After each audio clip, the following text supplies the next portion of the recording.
Lily, that's where my thought we're was. going audio live on that. We are going audio live on that as of now.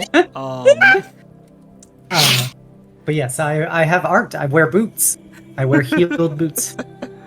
Oh my god. Don't worry about the context, anyways. Oh no, I'm gonna bring that context back in a hot second. But hi everyone, this is officially session 1 of Curse of Strahd because we're in the place, Barovia. That is it. Yes, checks notes. Yes. Hi, welcome. It's me, your lovely DM, Sif, as usual. The guy who owns the channel and does the stream and is the knight that does art. But yeah, that's me. Gonna quickly go in left from right for the players to introduce themselves and describe your character's shoe wear, please, for no apparent reason. Obsidia, introduce yourself. Hello, everyone. I'm Obsidia. I play Ravenia Dunaray. She wears a pair of knee-high heeled boots. Quite stylish and can step on you. Next. Thank you, Obsidia, for the very clear awakening footwear for our audience. Lily? Hello.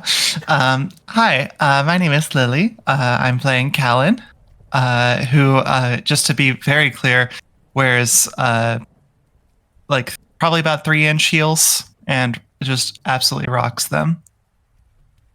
Okay, 3-inch heels, got it. Alright, 2 awakening footwears in a row. Thank you, Lily. Alright. Yulia, if you please. Yeah, hi, I'm Yulia. I play Warwick, who is one of the paladins here, and he wears armored boots that goes up to his calf. Ooh. Noted, thank you. We love sabatons. I'm glad that his feet are more armored than his pecs. They are. That's probably the most. And why is there a scar across his chest? Just a. What's Is there a scar across his feet? What's that fallacy thing about like the planes that come back with the bullet holes everywhere? It's like where to armor them. I can't remember the name of that thing, but listen, Warwick always comes back because his toes are armored. It's survivor's bias. Okay, yeah, survivor's bias, toes. Or survivor bias. Okay. Alright, Maris? Alrighty, I'm Maris, and I play the other paladin. I play Jericho, sad goth dad, and he wears spurred cowboy boots. Spurs. I know we This man's never seen a real horse in his life. Which is true, but man, I can't wait for the eventual, like, the one moment when I get to introduce a horse in Barovia and Jericho thinks it's a dog. Listen, there's a reason why I gave him poor animal handling, okay? He's never seen a real horse. Anyways, before we get started, please check out everyone here. As usual, their socials are in the description. They all make content in some way, shape, or form, whether that be streaming, making art, or retweeting really hot art. But yeah, please go check them all out. They do great shit. I love them very dearly, and it would mean a lot to me if you did. Alright, anyways, let us get back into it. At last session, does anyone want to recap, or should I read off my notes? We fought a killer clown, possibly from outer space. Possibly. So, last session, you guys got to enjoy the carnival that you were all invited to by the strange fortune teller lady. Masquerading around as a group, as a family, for a family pack of tickets, you guys engaged in various activities, such as, the spinning teacups, bobbing for apples, mirror. And the night ended with a little show at the big top tent, where, as the night passed, you all realized, or, well, Jericho first realized, and then eventually told everyone else, hey, why the fuck is everyone falling asleep during a grand finale show? And before you could do anything, other adventurers had spoken up, realizing that the whole thing was a trap. While some of you debated leaving or fighting with the other adventurers against the clown posse, Warwick spoke up and spoke to the goodness in all of your hearts, for better or for worse. And you all went down to the stage to fight Umfla, the substitute ringleader for the night. The fight went on for quite some time. We failed to kill him. Yeah. 65% fucking hit chance. I will be more lower AC, higher HP, got it, boss. As the night droned on, the actual ringleader had returned, a man with a very tall top hat and a very ludicrous carny suit. And his hands, in a weird perspective magic, grew to the size of the tent, squishing you all together. You then Ravenia woke up first, bound and gagged, her bindings with traces of dimeridium sealing her magic.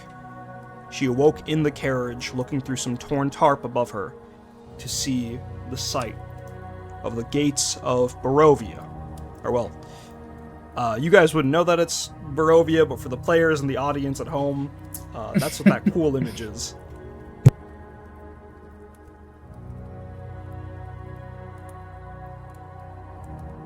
Sorry about that, I had to mute for a second person. Alright. So. We come now to Ravenia. Your eyes are awake. You're in a carriage, and judging by the large amount of noises of wheels and animals and other footsteps outside, you're in some sort of caravan heading towards this wall. The caravan hits to an abrupt stop, and you still hear footsteps going around outside, but the animals and wheels have stopped moving. Is there anything you'd like to keep an eye out for? Well, last time we were bound and gagged as well, so I can't say anything, but obviously I'm going to look for my sister. So you can still kind of see. Since you woke up, they didn't blindfold you guys, as you know from the others who are in the carriage with you. You do not see Warwick. You think you see Callan, judging by, like, the head being down and the rags covering them being a bit soppingly wet. You don't see Jericho, and you see various other people from the stands that you saw back at the circus. That's all you see. That's the only people you see. Then you feel the weight of the carriage shift as you turn as best as you can to your right. You can see the crone, the old hobbling, robed up 23-year-old crone from the Hall of Mirrors, hobble into the carriage. And she hobbles towards each person to do a quick run of their pockets. Yeah. I'm glad we're getting robbed by a carny when we're already bound and gagged. Hey. She's doing a quick run through, but she doesn't really take anything outside of maybe like a piece of candy from a child. And then she reaches you and sees your Are you gonna pretend to be asleep, or do you want to like keep your eyes open and stare them down? I will stare them down, quite full of hate. They look at your open eyes, and then while maintaining eye contact, their hands just rummage through your shit until she pulls out the Tarot Lover's card that you were given to by the fortune teller. Her eyes open in wide surprise at this, as she then immediately puts it back and then steps away from you and then resumes looking through everybody else. A bit of time passes, and two other large carnies get into the carriage and grab you, Ravenia. They hoist you up. They then grab Callan, and you two are escorted back outside. You're draped over his shoulder, and you see that they've already got Warwick, Jericho, and a few of the other adventurer types that you noticed from the stage, as well as one other sack that you can't see. One other person just in a sack, straight up, no bindings. They're just trapped in a bag. And they proceed to stack each and every one of you up against the base of the left statue of the gates. The 23-year-old crone then approaches you, Ravenia, and then undoes the binding on your mouth, the gag. Where is she? There's a lot of she's here, so I will need you to, like, maybe be specific. How much give do we have? Give in your... Like, in our restraints? I would say Warwick would have trouble with these. Okay, so I can't be feisty. I mean, you could, you'd snarl at her. You could do, like, Yeah. you have a free moving head, I guess. You could headbutt her. Uh-huh. That'd be a bit low class for Ravenia to headbutt this woman. Okay. So it goes, "My sister, you sniveling idiot!" So I didn't do a full head count. So, what you see down here is, what you get. It's you and, like, those folk over there who were at the mirrors with you, and some other folk who went to see the mirrors. Okay. But, yeah, no, it's just you guys. We're just gonna leave you here. No reason to take you with everybody else to a place that we're going. But, yeah, you guys got those fancy little tarot cards, and we, as a group, don't want to mess with that. So, we're just gonna leave you here. And, hopefully you'll be able to work things out. Listen, I feel really bad about the whole situation. So, before I let you go, to be left to whatever fates are here, 2 pieces of advice. 1, don't go into the fog. And 2, I had it in my head. I lost it. You know what? Yes, I remember now. Don't be eager to let people into your house. I mean, like a building here. Listen, you seem like a little, like, out of your depth. So, it's a little warning, little help from me. So, if we ever come across each other again, if you somehow live, maybe go a little easy on me. But, yeah. And, if for whatever reason your sister's not there, I got no idea. I'm sorry, I really am. Seem to mean a lot to you. But, yeah. Anyways, I'll go ahead and leave you to your fate now. Bye-bye. And, the crone turns around and, starts hobbling back towards the caravan with the rest of the carnies. Hops into a wagon, and the rest of the carnies move through the open gates, leaving your vision entirely. Takes them a solid about 10 minutes to do so. I will say at this point, the others can start waking up and, commenting on how their characters will now react to waking up at the, in this location. And are we still bound and gagged? You are still bound and gagged, but if you want to give, like, a funny first impression of the situation, by all means. Or a sad one.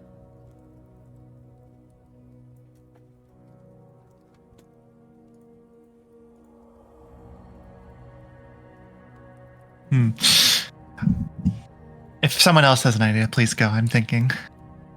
If you don't got anything, I can just move ahead a little bit. Or if Ravenia has reactions to you guys waking up. No, I'll let other people do stuff. I think waking up in this situation, Jericho's got a very practiced calm about him, looking over himself, taking account for wounds if he's any more battered than he was when he was fighting weird space clowns. And I think at this point he's going to go a bit on the defensive a little bit. I'm gonna take the opportunity. looking around us, just real quick before I say this, looking around, I just see the other party members. Correct? There's like nothing else about. You see them, and you see like other people as well that were there that night that fought the other like I see. members. Yeah. Like for example, there's that dwarf that like handed you that like used a war pick to break your seatbelt or break your belt. Who's like to the right of you, and he's snoring really fucking loudly. All right. Seeing as we are, all collectively bound and gagged and therefore vulnerable, I'm going to take a quick opportunity to just divine sense real quick. Make sure there's nothing spooky on the prowl that's just waiting to eat us up like a buffet. It's me. You got it. All right. So divine sense dictates sanctified and unsanctified ground, right? And then It also detects dead, Fey, celestial, Yes. fiends. dead, Within 60 feet. within 60 feet. Let me just double check that. Let me just look at the full list while I think. If you need a second, I can do something. Yeah, go for it while I. Sure. Yeah. So, as Callan kind of comes to her senses and realizes the situation that she's in, she will kind of take a deep breath, best she can through the rope, and you'll just see her kind of disappear into like a cloud of smoke. And when she does this internally, just for record, she's entering the genie vessel, which is her hilt. Mm-hmm. So you kind of just see her disappear with the hilt dropping to the ground, and then just a few moments later, reappear right next there outside of the straps. Yeah, I'll say the Vistani were not smart enough to put Dimeridium under a weapon, so you could do that. Okay, yeah. So she will be completely free. Up, and your mouth's open. I'll let the rest go. Okay. All right. Off your divine sense, Jericho. There is no one immediately lurking in your vicinity. Let me just double check your. Hold on. Why didn't I open this? Party stat breakdown. Okay. Never mind. You are not that perceptive. But yeah, there's nothing like reading in terms of your divine sense in terms of a danger. Like there's no vampire creeping around the corner. But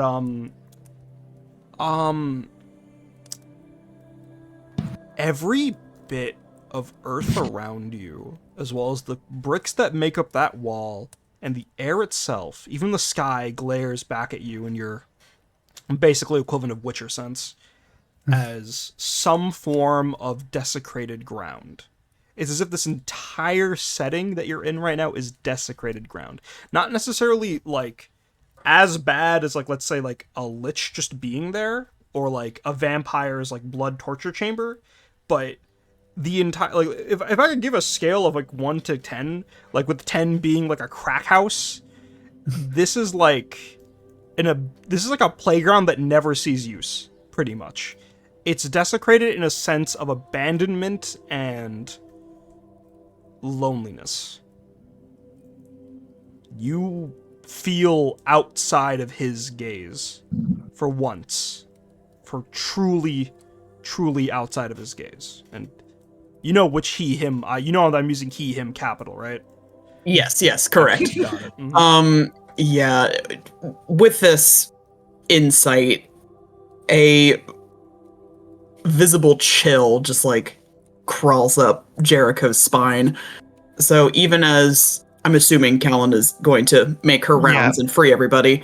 I think since Ravenya's the closest, start with her, then go over, free all the other women. Wow.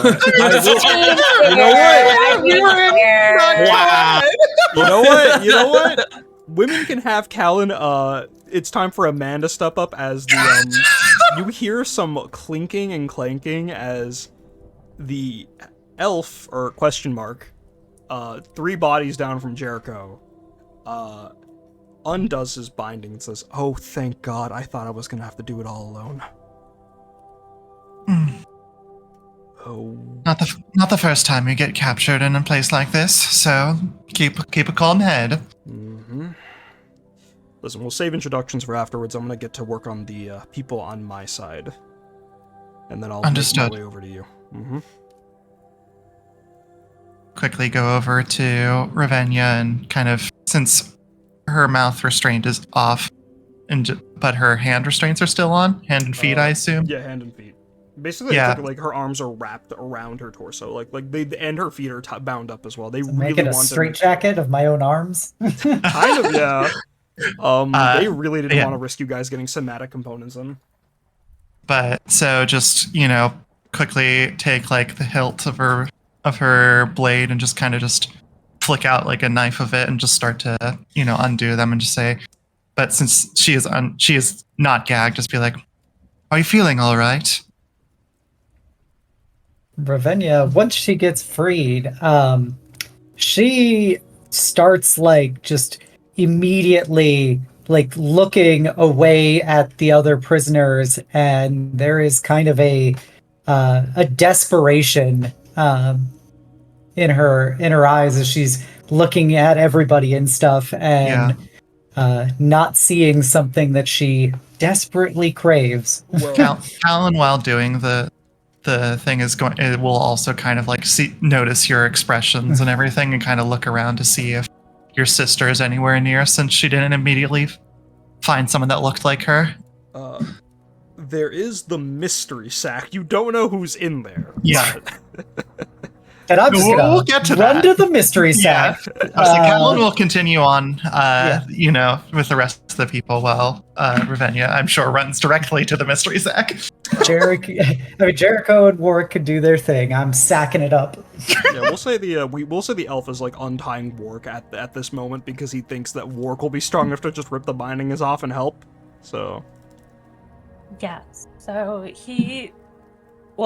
backtracking just a little bit when he woke up. So definitely scared looking, and also weirdly, visibly angry. Almost. It's sort of, his eyes sort of look animalistic at first because he's thrashing around his bindings. But the moment, the elf is able to free him a little bit, he kind of relaxes a little. This anger, is it do you look like you're ashamed, or do you just look pissed? It's definitely a mixture of both. There is a hint of disappointment in his eyes, but through that disappointment comes anger. The elf whispers in your ear, "Hey, listen, I understand. I'm very grateful that you're staying calm while I'm doing this, but if you could just get that feral again for me, and you rip off the other bindings, is all I mean." And then you are let free as he moves onto the dwarf next to the Jericho.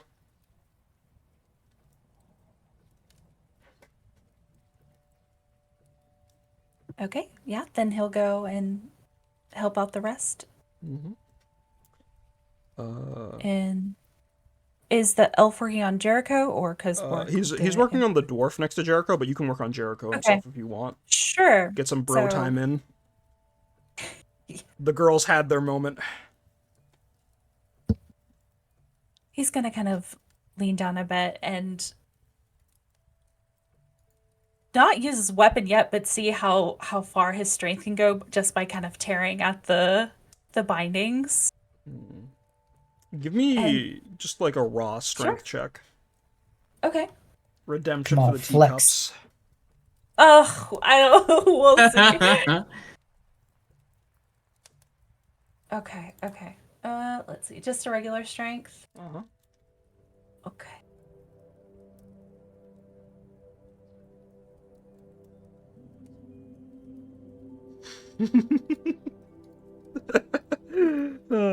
Girls. So I'm in the Discord chat. Cool.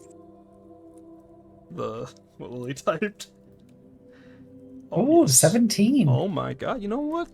That works. You, Jericho, you've been released from bindings before, and, you know to stay very loose and very relaxed so that you don't get in the way of whoever's doing the operation. You feel Warwick's grips against your, let's say, your wrists. You feel his grip, and a part of you instinctively wants to move because you're afraid he'll crush your wrists as he rips apart the bindings that are holding you down.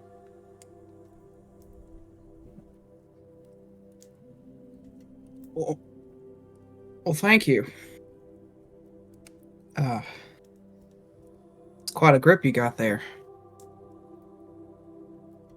Close his eyes for a moment, take a deep breath, and just smile. Like, oh, good. I'm glad that actually worked. You doing okay? All things considered, and he'll get up with a old man groan and Oh gosh, no. try Mark is immediately like trying to help him up. Like, it's Knees okay, popping. it's okay. yeah, about that bones aftercare. cracking. Oh gosh. Work No, kind of like cradling at his side, like it's okay. I'm all right. Just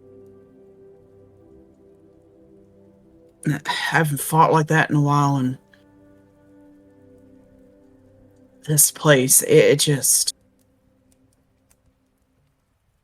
Can you feel it? Everything about this place, wherever we are, it's downright unnatural.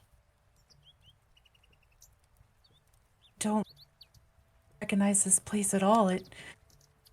He kind of shivers a bit, like holding himself like he's cold. It's weird, but at least we're okay. I mean, we're not hurt or anything, so at least I'm grateful for that.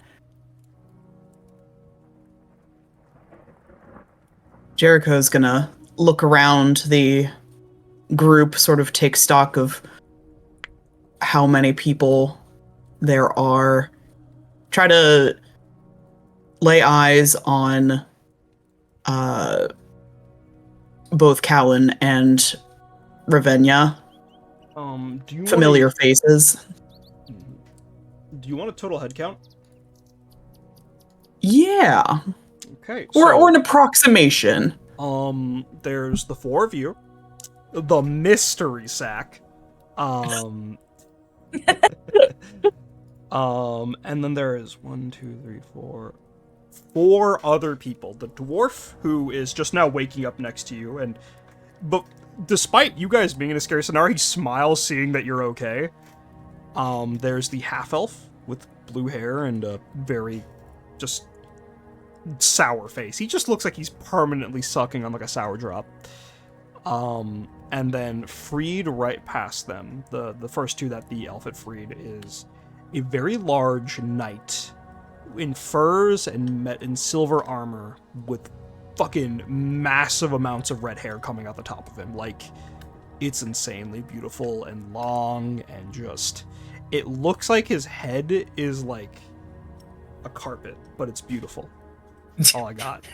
Like a nice carpet. Yeah, like a nice little, like you'd hug this man and you'd bury yourself in his hair before you bury yourself in his chest. Or Is maybe this the both. guy from Elden Ring? Oh wait, not that red hair man. Well, there's actually a lot I of see red a giant man with red hair. There's a few of those, but no, not the fire giant. And then you see No. another elven woman in silken robes, twin-tailed hair adorned with like green flowers and yellow flowers, checking on him, overviewing him, and making sure he's all put together. That's everyone here.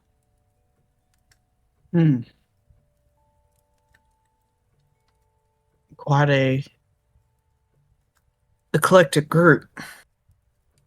The dwarf looks up at you and says, Zumgi, you're okay, and that's a big word. But eclectic? Yeah. This isn't it. But yeah, We're all right. We're alive, I assume. The dwarf continues. Maybe we should find a better place to discuss these things. I feel like this ain't exactly a good place to be discussing stuff. And he points at the fog that's like creeping in. I don't like that especially. Yeah, let's try to find some kind of shelter. We can regroup from there. As they discuss this, Ravenia, you go to the mystery sack and it is tied extremely well. Could you give me a dexterity check to see if you're good at Boy Scout knots? Oh, jeez. Good at nodding. Hey, yo. All right, Lily. Yo? Okay, Lily. I had to give her the energy to be good at this. You are not beating the other. I am not. You ruined me with your nodding. Look what you did. You That's nodded okay. odds. All right. You set yourself up for that one, sopping wet man. I did. You're the one that's making the sopping wet jokes. I run it back. All right, that sack is not getting open, but you look up from your frustrations at attempting to untie what feels like two-shaped knot, like a square and a pentagon. As you see the dwarf point out into the fog and express, fog looks scary. Can't see through it at all. Most mists and fogs, you guys can kind of make out the shapes, but you see that as it approaches the trees completely vanish from view. Someone help me! I need to get this open. Yep, we're here. The Silver Knight also approaches. We can find shelter first, and then I can carry her along the way if that... I don't know. I can carry the sack with us if you'd like. Revenge's just gonna glare at him and go, "Stop making excuses and help!" On it, and then he draws his greatsword from his back, and unless Wark wants to go for it, he's just gonna like chop the knot off. It depends on who's faster, but he's drawing it and just giving it a good slice. Mm-hmm. If you guys want to like touch weapons with the other knight, I'm not gonna stop you. Hey, yo. Lily had Just her the knot. tip. Just the tip. Okay. We'll say that both Wark and this strange silver and red knight slice downwards into the knots. And you look inside, and you see, like it takes a little second for your eyes to adjust to how dark it is in the sack, but then you see a skull covered in rags looking back at you. What in the goddamn?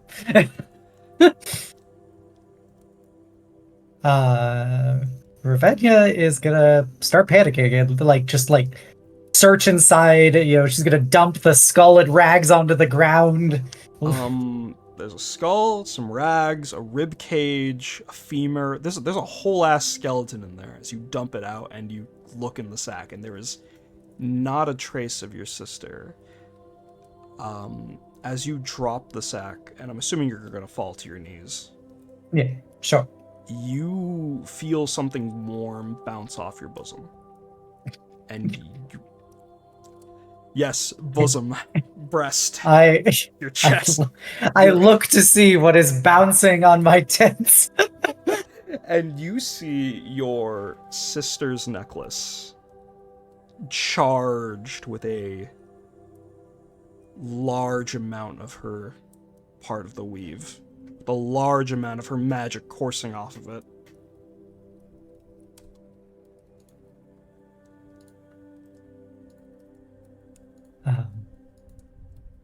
Ravenia is going to start crying as she clutches it. Just these tears of just basically black with notes of purple fluid flowing from her eyes.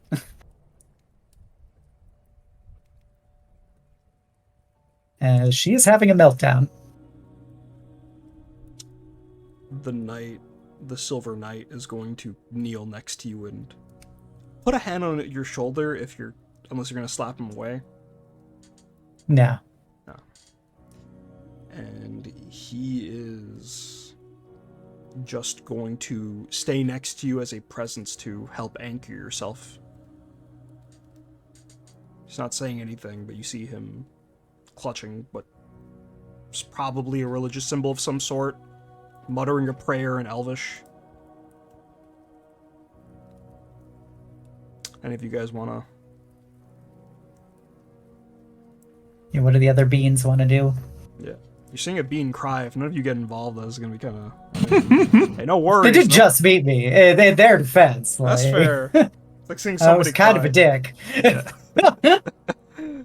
As awful as it is, I think Callan has something else she is going to be doing during this scene, so I will leave it to the boys. Well, Warg is right there, so Yeah. he'll immediately go into like a sort of panic mode, seeing the skull, and Ravinia dropped to her knees, and he's gonna go to her other side and kind of drop down on his own one knee. I'm so sorry. Well, we don't know if that's her. It could be a trick of some kind.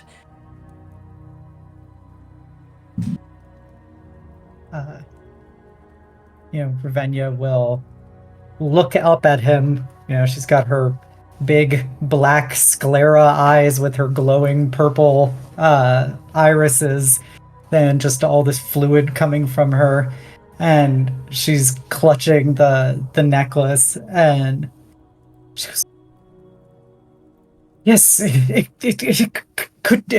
This must be a trick. It must all be a trick. This couldn't happen. It's not right. It doesn't feel right." Right. So let's calm down. Let's gather everything and try to get to a safer place. This is looking real bad, okay? Can you stand? Venya will start scooping the bones back into the bag because she has all potential options right now, so she doesn't know what to narrow it down. I will say, as you're picking up some of the bones, you've noticed some of them have sort of like rolled away. Like they're in a different position from where you dropped them before, and looking closely at them, they're not as slender as you'd imagine your sister's bones would be. Jericho, you feel a tug at your pant leg while you're watching over this. Like, right above your cowboy boot. Oh. You take a look down, and you see a skeletal arm tugging on your pant leg, and the skull looking up at you. Right, okay. The mouth of the skull opens. I know we're kind of in a shitty situation, so like I can't be like He's kicking the skull. To the mist with you. Where do you kick the skull to? Hopefully not into the mist, unless you really want to. I not in any. It's a knee-jerk reaction. This thing is evil. It is foul. He is kicking it away. How fucked do I want to be here? You know, it's your character. No. How mean do I want to be to you guys? Could you all roll me a d20 for skull? Yes. All of us? What? Just All of us? Yeah, D20? Yeah, just a d20, just like a general luck check. Because this is like a purely unfortunate scenario. Wow, we are in unison. All right, 10, 11, 12. All right, those are all low enough. We fuck all of you. As you kick the skull, Jericho, as like a knee-jerk reaction, we cut to Ravinia, who's like picking up the bones, and as she holds up like the femur and begins to notice, like, this is like very large, like this femur's too large to be your sister. The skull flies in and knocks the femur out of your hand and lands in your hand and looks at you and goes, hello? So there's the skull in my hands. Yeah. Ravenia will scream and throw it away. She is not in the emotional state to be dealing with that kind of scenario. But only a moment ago, she thought they might have been her sisters. Warg, this skull is thrown into the air and about to fall, like, on top of you. And you see it screaming, and if it could cry, it would cry. Okay, he's reaching out to try to catch it. You're going for, like, the football, like you're catching it from the QB, and you trip into Callan, and who is, like, surveying the situation, so she hasn't really paid attention outside of the screaming, which it's an emotional reaction. She's been doing something, but we'll get to it. And as you and Wark are, like, collided on the ground, the skeleton, like the skull lands right in front of you as you're looking up on the dirt. Please don't throw me. Oh, you're not supposed to be talking. There's something these are things that can happen in some places. It's called it's just an undead skeleton. We'll just deal with it later. Deal with it later. Deal with it now. Get it the fuck out of here. Please don't get me the fuck out of here. This place is really scary. Yeah, and your presence is not helping. All right, now give me a reason as to why we should not chuck you into the fog right now. You have 5 seconds. Go. I was taken like you guys. I didn't do anything. As a skeleton. As a skeleton. Okay, water bottle lady. I just. You're not helping your not the case time to be insulting people. to be insulting I'm people. trying to, like. What are you, a cop immediately feeling attacked? Oh. Listen, Okay. Again, up we shouldn't be arguing. in the sack, and the next thing I know, I'm on some weird dirt. I was at a circus. I saw you guys. I saw you guys go up to fight to fight the circus, and then I went, screw that shit, and then I tried to leave. And now I'm here. Is this hell? Have I It could be finally some died? form of it. Yeah, probably. Okay. I mean, considering that you're currently nothing but bones, I would say yes, you have died in some way, shape, or form. Huh. Well, I mean, I'm dead, but, like, I'm not dead. Of course. Okay, listen. If you don't mind me, I have something to get back to, so please deal with this. Do you go full circle, Lily, and kick the skull back to, like, Jericho? No, she just leaves. That's okay. Warwick will scoop up the skull and be like, "It's okay if you're dead." I thought so up until this point. Where I'm from, this isn't really unusual. And with that, Lily, you wanted to do a thing, right? Yeah. So, Callan is currently attempting to contact the Citadel. She is trying to see if she can use any sort of, like, the communication devices that she always has on her to see if she can reach out to them. And it's basically just, I assume, getting a nice dead, busy tone kind of thing. Okay, so the thing is, you're not getting, like, a dead tone. Like, there's no dead, like, ring, no dead dial tone, but there's the sound of static. Something that gives you some sense of hope that you could maybe make a connection. But right now, where you are, it feels like any signal that you're trying to give out or receive is just, there's too much interference. But as a trained soldier of the Citadel, you know that this has happened before on missions. When you're way out in the Astral Sea, or when you're in, like, a deadland wasteland. there are ways around it, such as moving to a station where, like, it's going to another area where there's a better signal, going up higher, piercing through the weave. But Yeah. right So, now, in this situation, yeah. She'll just kind of take a deep sigh and just say, I am trying to get us a way out of here, but it seems that this place that we currently find ourselves in is not exactly willing to allow me to get through to them. So I would recommend that we all pick ourselves up together and we continue to move on away from whatever that godforsaken fog is over there and try and get to a safe place where we can potentially find ourselves a rescue plan. Does everybody agree with this? I agree completely, but what exactly do you mean the place won't allow it?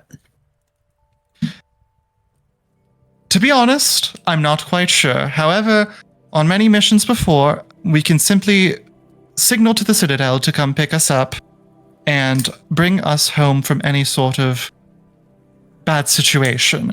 My thought was that I could phone them and then proceed to bring us all temporarily back to the Citadel, from which we will be able to disperse each and every one of you back to your home planes. It is a simple and easy solution, and I believe the best shot that we will have in order to get out of whatever hellscape we have currently found ourselves in. Does that make sense? No, but it sounds like a plan, so... Agreed, says It's like the you know what Silverman. you're doing. Mm-hmm.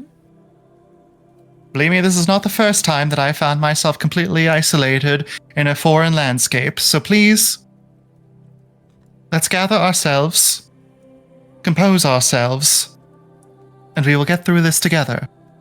Understood? The elves- I have Jericho nothing. gives a little mock salute, like, yes, ma'am. the very the elf with attitude that let some of the people that Alok picked some people out before speaks up and goes, okay, I understand that's the end game goal, but what are we gonna do now? Because now I feel very unsafe in these woods. Well, your guess is as good as mine as to where safe might be, but at the very least, wherever that fog, wherever it's coming from, we should be going in the opposite direction. Perhaps one of us with keen eyes might be able to identify a town or a civilization of some sort that we will be able to make safe for ourselves. That at least is the best situation to find ourselves in, for now. The elven girl in green silken robes speaks up. Hi, so I'm an Eladrin, and if you don't know what that means, I'm Fae. I can channel nature and all that, which I'm certain some of you can do, but if I channel my magic into this land, I can try to, like, divine a way the woods want us to go. In, like, a safe way, I mean. I don't think the trees have it out for us, so just follow me, and you see her pull out her arcane focus, which is this incredibly decorated wand. It basically looks like something out of a magical girl show. And she holds it forward, and it sort of glows warmer and warmer as she points in certain directions. She's using herself as a compass to try to find a safe spot from the fog, which is now almost as if realizing what she's trying to do, is creeping in ever faster.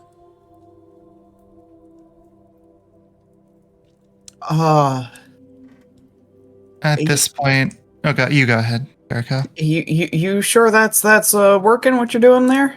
Well, I get the feeling the fog is not going to slow down if I stop, and we should start moving in any direction so that we don't get taken by whatever it is.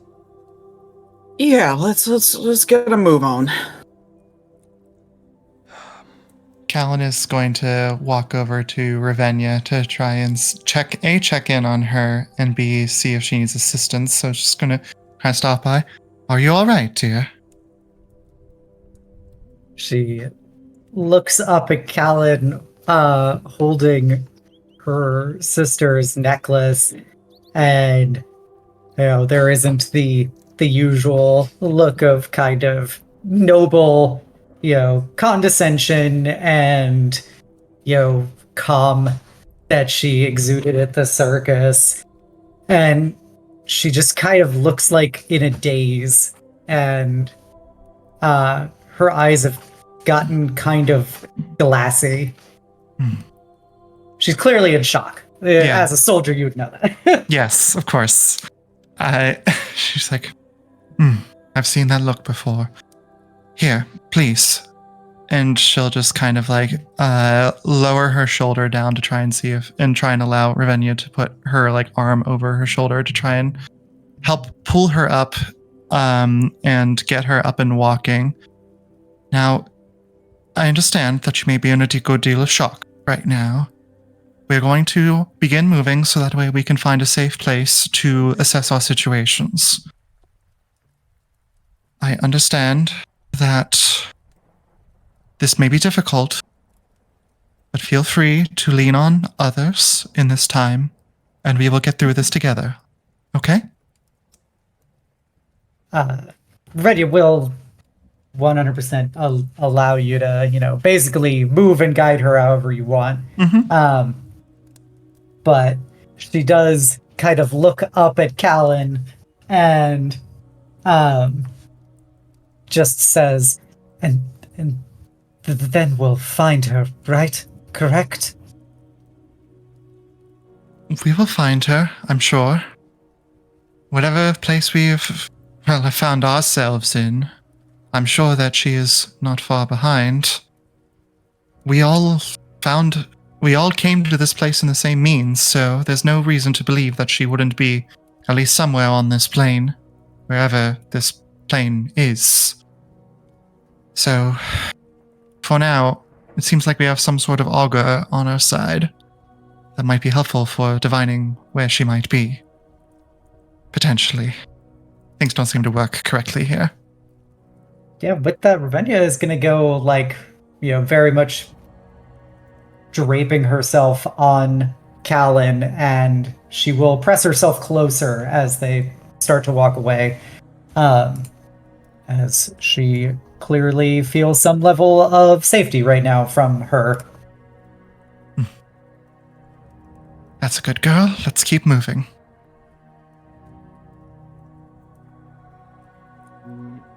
Is there anything else you guys would like to do before following the green draped elf off into the night?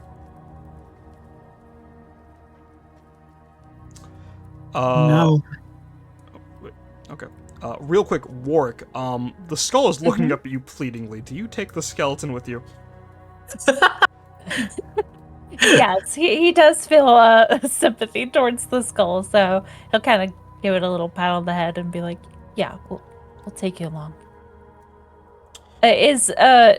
So Ravenia didn't take the sack with her, I assume. No, she didn't give a fuck about that sack Yeah, anymore. didn't think so. So he'll go around and gather the pieces and put them in the sack before heading off with the rest of the party.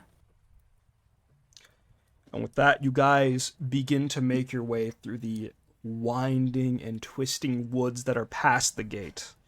Ravenia, it occurs to you that you did see the caravan move through, so maybe you guys could follow the tracks instead, but as you look down, any prints that they could have left behind are seemingly gone. While you all walk through the woods, you see in the distance, as you walk, horrifying sights. Or what you can only assume to be horrifying. Strange shadows and shapes, eerie eyes glaring back at you, motioning you. Each terror seemingly making you all hurry along. Your adrenaline is rising, your gentle pace begins to speed up and up until you're eventually running through the woods until you are at a clearing. Running quickly up a hill as at this point the fog, almost seeing that you're almost out, begins to leap and chase after you. As you all make it to the top of the hill, you are greeted by a foreboding mansion. It's decrepit, it's old, but as you approach the porch of this manor, the fog laps at its shores. It doesn't breach the fencing. It doesn't dance through the garden. It does not approach the manor. But as of this moment, you are surrounded from all sides. Is at this moment the Silver Knight takes his greatsword out and breaks down the front door, not giving the elf time to lockpick it open. You all make your way inside.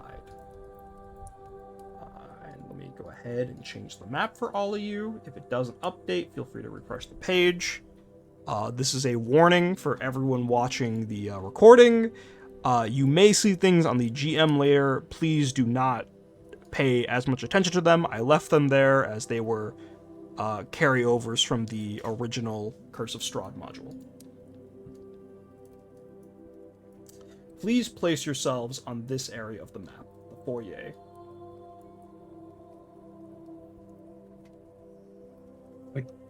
I don't know if I saw a ping. Yeah, I didn't see it. Hold on. Doing Bottom shift. left, I assume? Bottom left, yeah. Okay. Hold on. Am I in the token layer? Let me try now. Do you guys see it now? Yep. Oh, I see it. Okay. I have lit the beacon. Gondor calls for aid. Please put yourselves down. Now, hold on. I did say you guys weren't alone. Forgive the art for this. I did kind of like bust this out last week because I didn't want to like waste time balancing the encounter for the day. But here are your companions for the evening: the Silver Knight who had broken his way in, the elf who had led you all here, the Eladrin, the blue-haired elf who let you all out, the dwarf who had initially freed Jericho, and as you drop the sack on the floor, Warwick, almost apparating up from it himself, the skeleton who was comically hurled around by you all. I will be uploading their art into the Discord, and I will be showing it on stream as I do their introductions. But for now, as you all enter the foyer and you take in your surroundings, you're greeted by several doors that seem to be locked, or not locked, but like on its hinges and closed, and a spiral staircase in the middle of the foyer leading up. Let me just quickly upload their art for you guys to see. Curse of Strahd. Mm-hmm.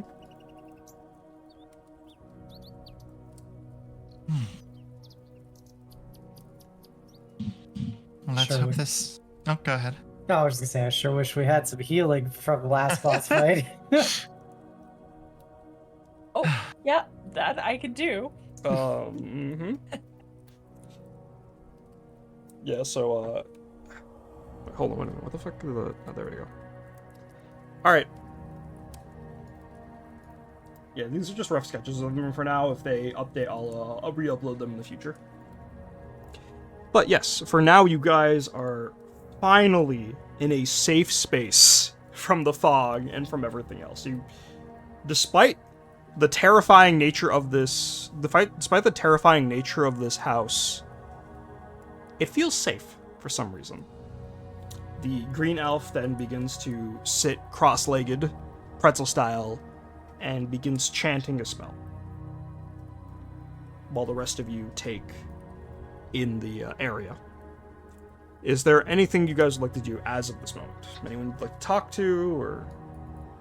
Doing a quick look around, aside from the immediate party, does anyone look hurt, or are we the only ones hurt because we were fighting? You all were fighting except for the skeleton, but I guess a skeleton always looks hurt, but he does not seem injured. He doesn't seem injured. I'm not worried about the skeleton. Yeah, He's fine. Maybe emotionally bruised, but that's it. Yeah. The dwarf did take some heavy hits. The elf who had lockpicked you all out, he's naturally a sneakier kind of guy, as you can tell, he's untouched. The elf who's currently chanting a spell, she seems entirely fine for the most part.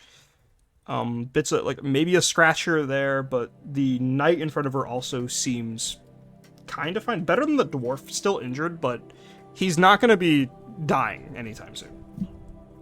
Okay. And looking at the party members, how are we feeling? How are we looking?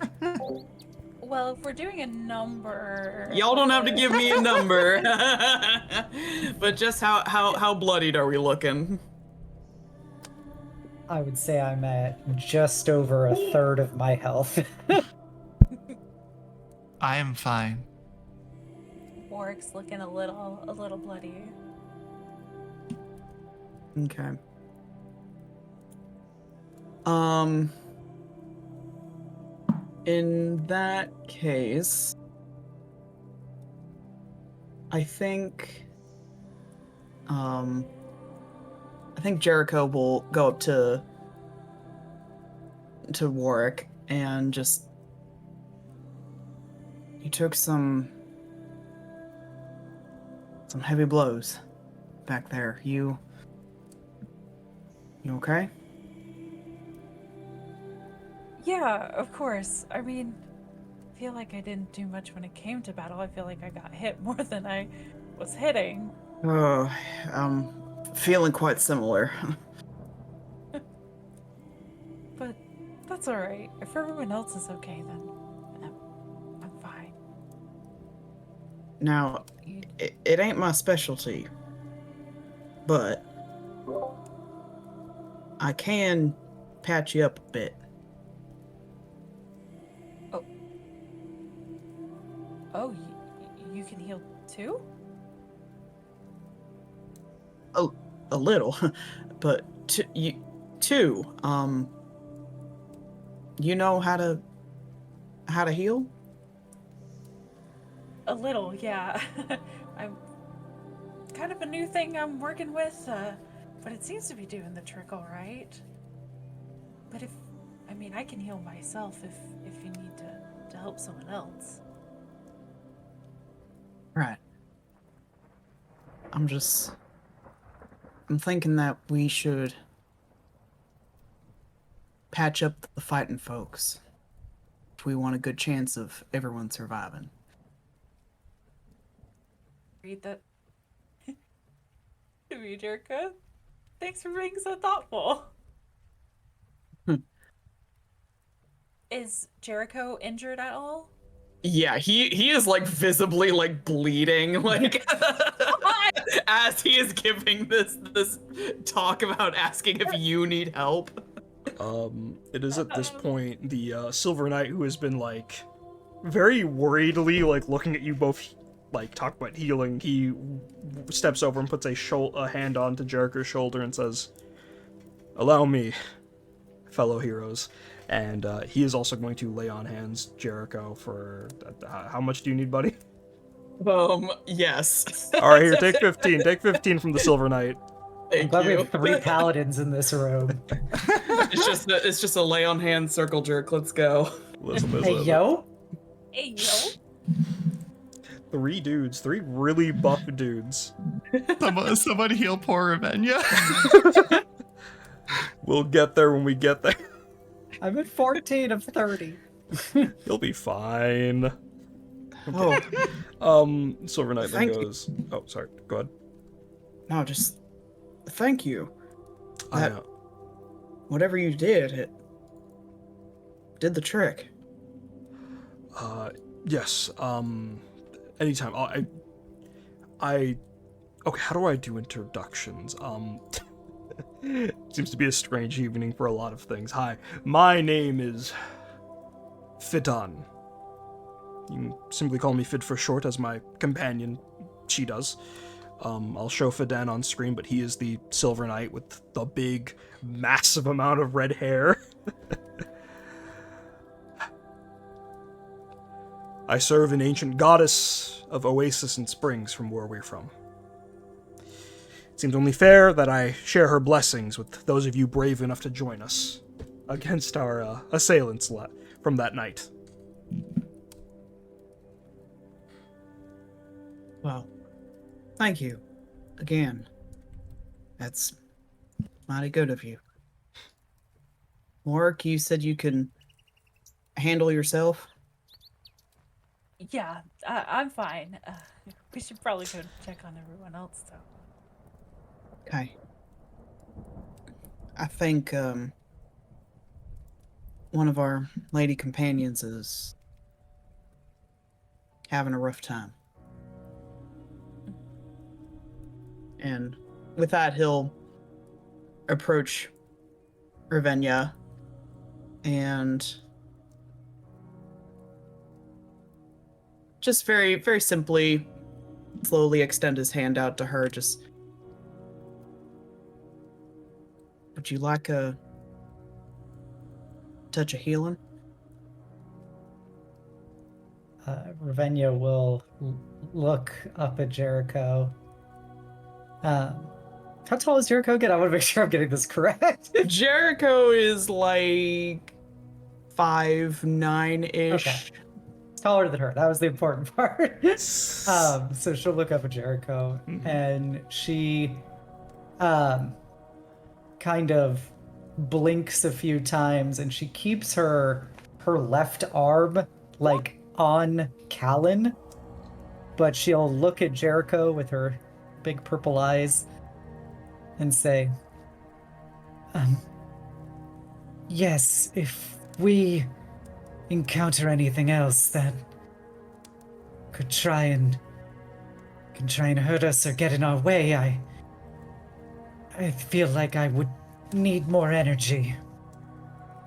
He'll just nod, and his expression briefly turning quite solemn for a moment. Just now, I'm gonna do my best to help you, but frankly, since we've come into this place, it feels like my connection to the Manosaurus has been severed. So let's see if this works. And he'll just put a hand over her hand, and I'm going to lay on hands for 15 points. Despite your fears, the lay on hands does work.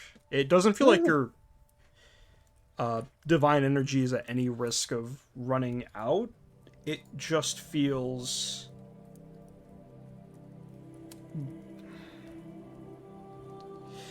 you're not worried about running out, but you're definitely wondering where it's coming from. If not through who you believe in, what could it be? Oh, Aw. that's a See, bit and of a yourself. That's a bit of a relief. You feel better? Yeah, as you release the divine energy, Ravenia's eyes kind of flutter a bit, and she'll kind of move her hand to grab yours as she feels the healing enter her. Right in And front of Callan. right in front of Callan. And she'll kind of sigh after it finishes. Thank you. I apologize for being so rude to you earlier. It's all right. You were plenty polite compared to many others.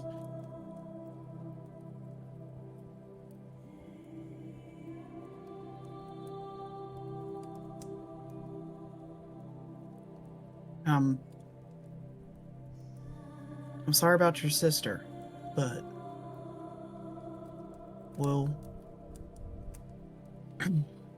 look for her.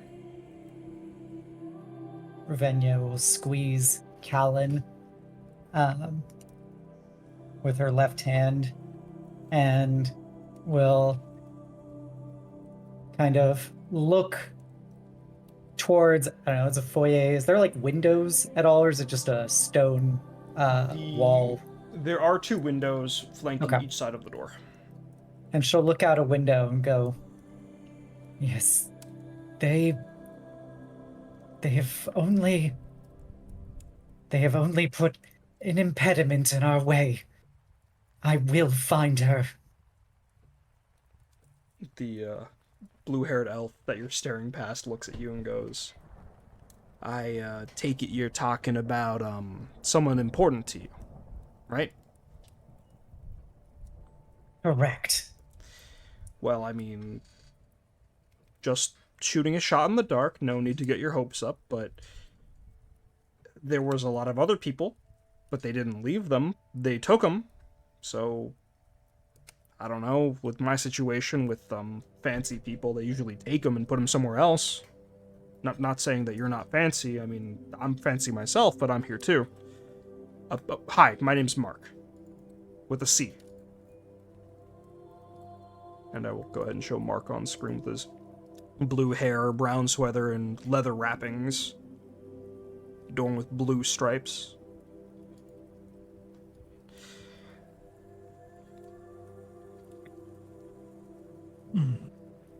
So you saw a group of them just being taken away? Yeah, I woke up pretty early. Don't know if any of you else did, but I stayed quiet so I could maybe sneak out, which seemed to have worked out. But yeah, when I woke up, there were other people tied up, probably, and some of them looked like they were also from the stands that night.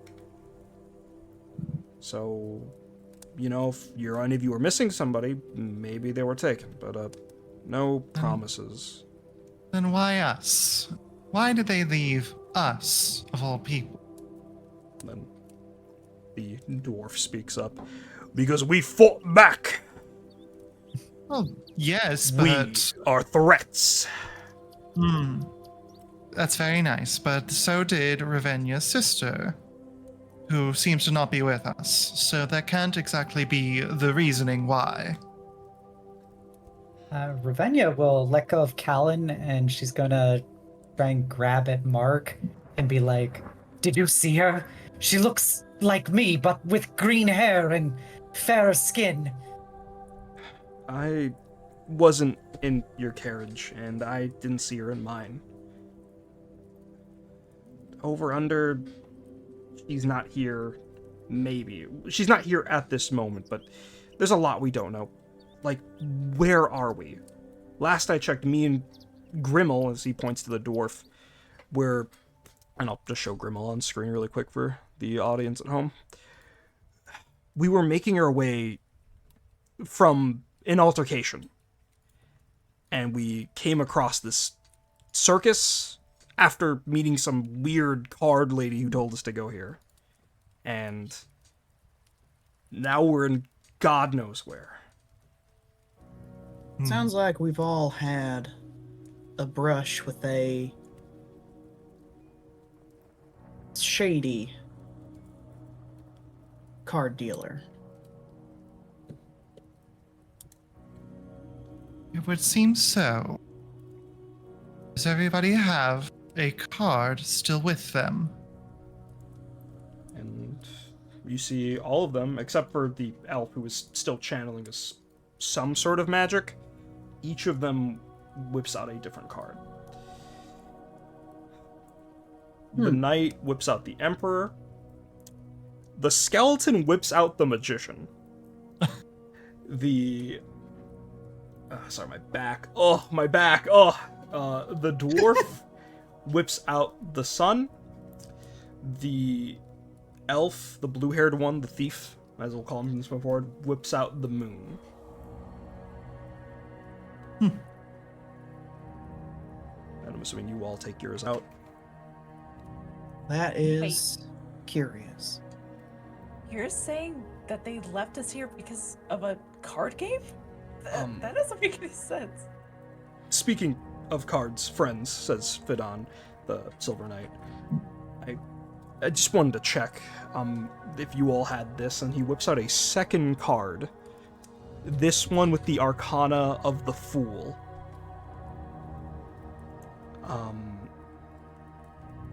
She told me that when I had found, or when I needed to find, the others like me, I would use this to divine where they'd go, where they'd be. She mentioned it being a card symbolizing the start of a journey. Did she tell you guys this, or is this just on my shoulders? No, we just had the one.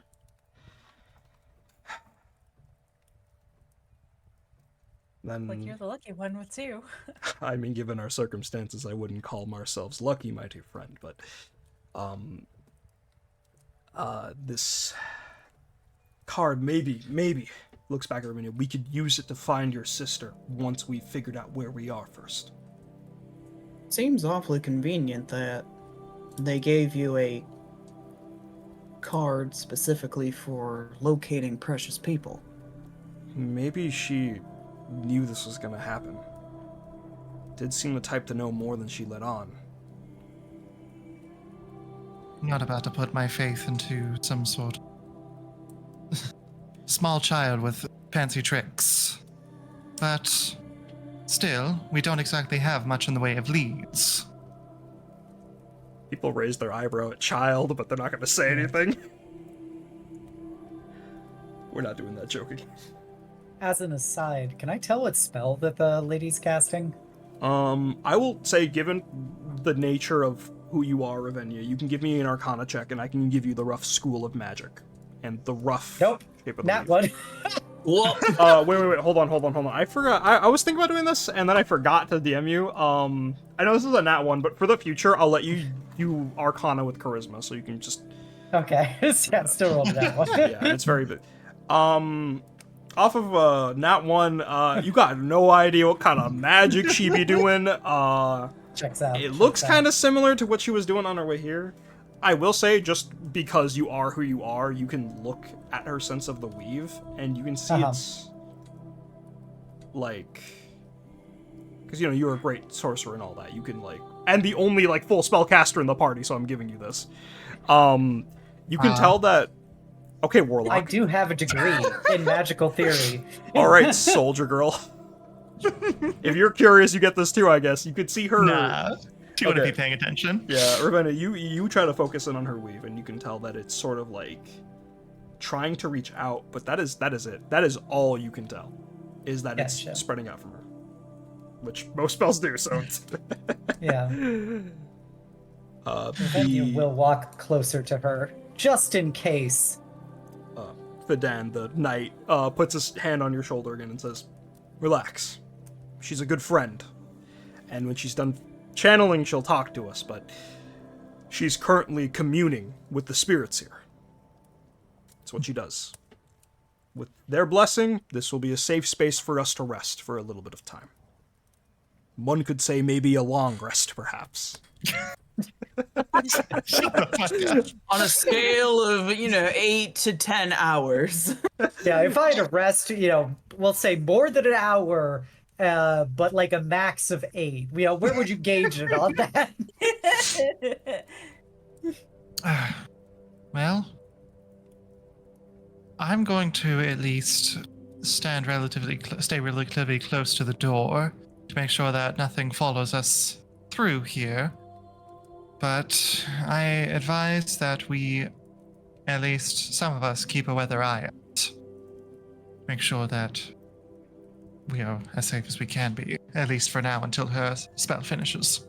Is there any way to... I know it's foggy as hell outside. Is there any way to gauge what time of day it is just by looking outside?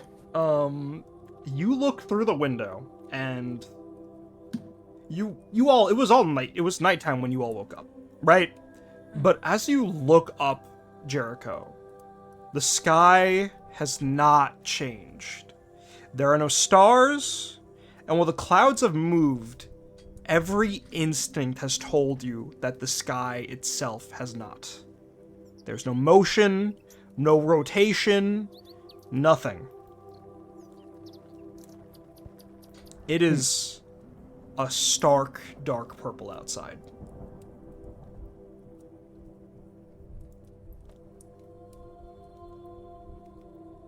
Right.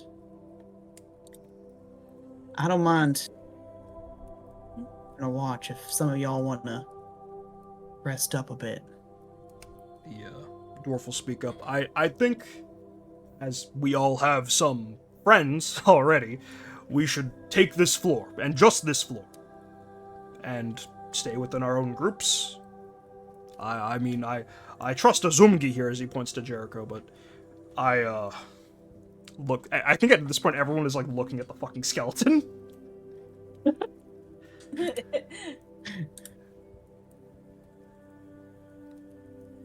Yeah? There's no reason to doubt a skeleton just for being a skeleton. If that's what's on people's minds.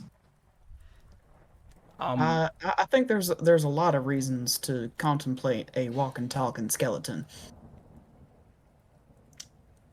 Do you, like, not have me where you guys are from? Kind of sounded like you guys all were coming from different places, so, I'm from a place where I'm normal. Normal, you get that?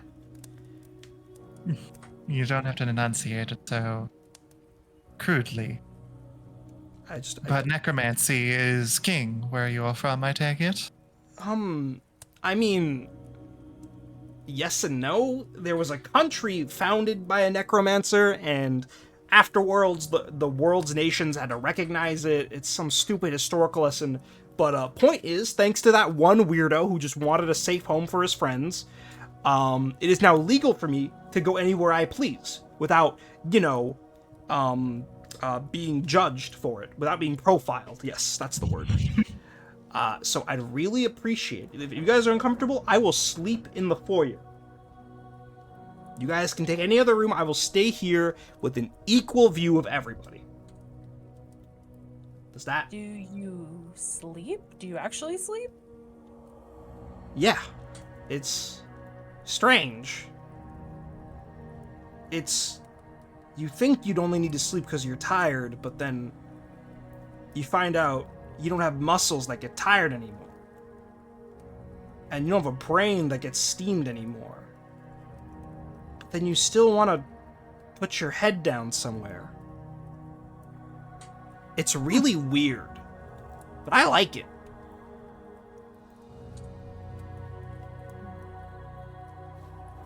I guess that makes sense. Alright, so we're all staying here, right? We're not going to try to go exploring. Not yet, right? No, not yet. Real quick before we start getting comfy in rooms, I know I did it outside. I'm going to do it again. Oh, the divine sense? Yes. Okay, yeah, go for it. Warwick, do you want to join in? I think Fidan's going to join in after seeing what Jericho's trying to do. Everybody, all the paladins activate. Circle jerking again. Damn it. Yes. All right. Yeah, he's work and stuff like. Off your divine sense, you still have that, and this is new for you, Warwick. You feel separated from whatever power could have been looking at you before. His gaze, but not capitalized because it's whatever deity you choose. But you feel the same disgusting feeling of this place is icky. It's desecrated in a abandoned sense, that it's not been cared for and maintained by any higher power. And as you try to get a feel on the house screams back in your ears, not wanting to be looked at. And your divine sense will only go as far as this floor, which reads about the same as outside. A little cleaner, probably because it's a building that was once cared for, but you can only sense in this floor. Oh my gosh. Whoa, what in the world was that? It's this place. I don't mean just the house. I mean this place. Good feeling that you got earlier It was the same as this one? It's a little easier now that we're inside. But yes.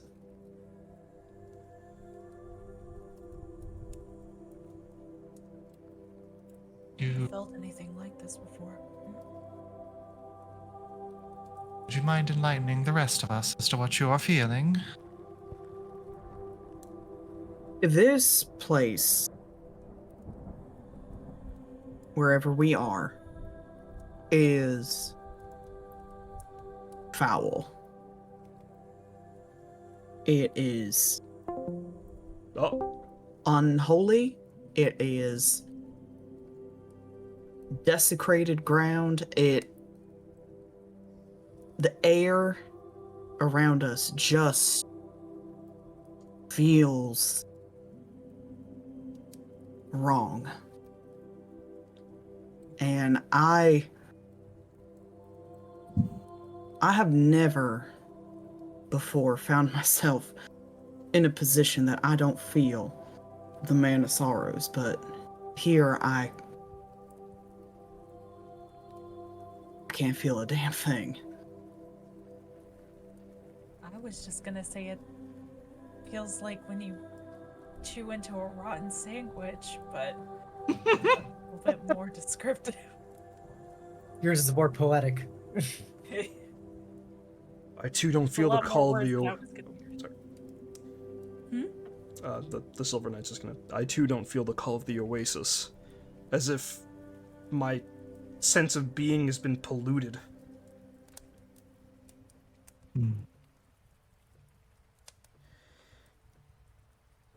I think perhaps we should just focus on rest for the night. And at this point, the green elf sits back up, stands up, and is immediately like surprised, but with a smile, looking at Ravenna, who I'm assuming is like literally right in front of her. Yeah. Oh, hi friend. Glimmer puts her hand out for a handshake. Ravenna kind of looks at the hand and she does a curtsy. Not a toucher, that's fair. I'm Glimmer, soon to be international idol of the Seven Deserts. I have communed with the spirits of this house. Two little dead children by the names of Rose and Thorn. They care for this place and are fine with us resting as we see fit. There is a bathroom upstairs. Thank you, Rose. And Thorn would not like us to go all the way upstairs, because that's where he keeps his toys. Thank you. And Ravenna, as you notice, her sense of the weave returns to herself at this point. Gotcha. So, I was kind of listening, half listening, but I heard something about a rest that could be long, and I would very much like that. By all means. Good. Fidan, we are taking a room. I wish to sleep. Yes, ma'am. Yes, my lady. You guys have any preference for which room you'd like to sleep in? As you open the doors, I can give you a quick overview, which each one is. Dining room, linen closet, kitchen, a little den area with trophies on the walls and stuff, and then a sort of like storage hallway leading out to a side gate.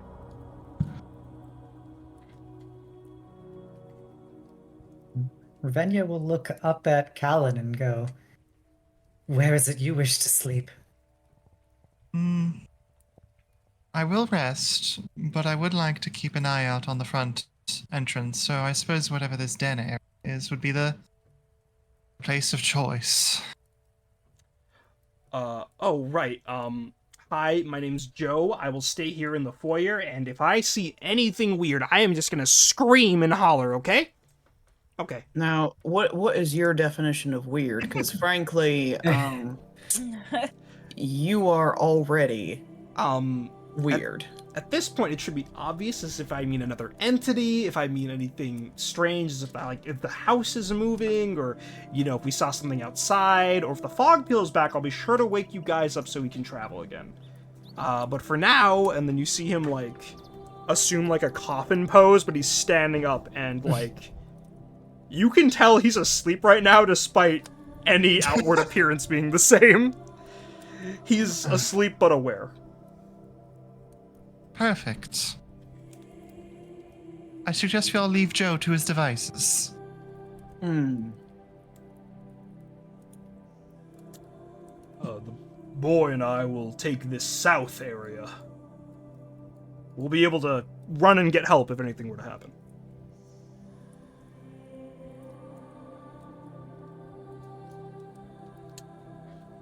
Right, and Lady Glimmer and I will take the kitchen. They're gonna be snacking. Girl dinner is a very important part of the long rest. True. Jericho, you gonna hang out here, or you gonna go with the girls?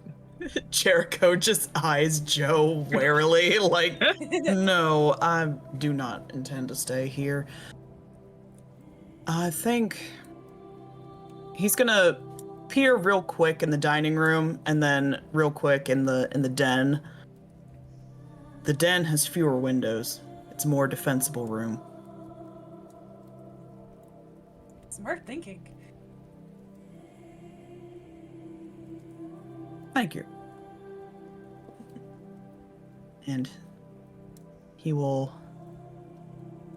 join the ladies in the den if they permit him.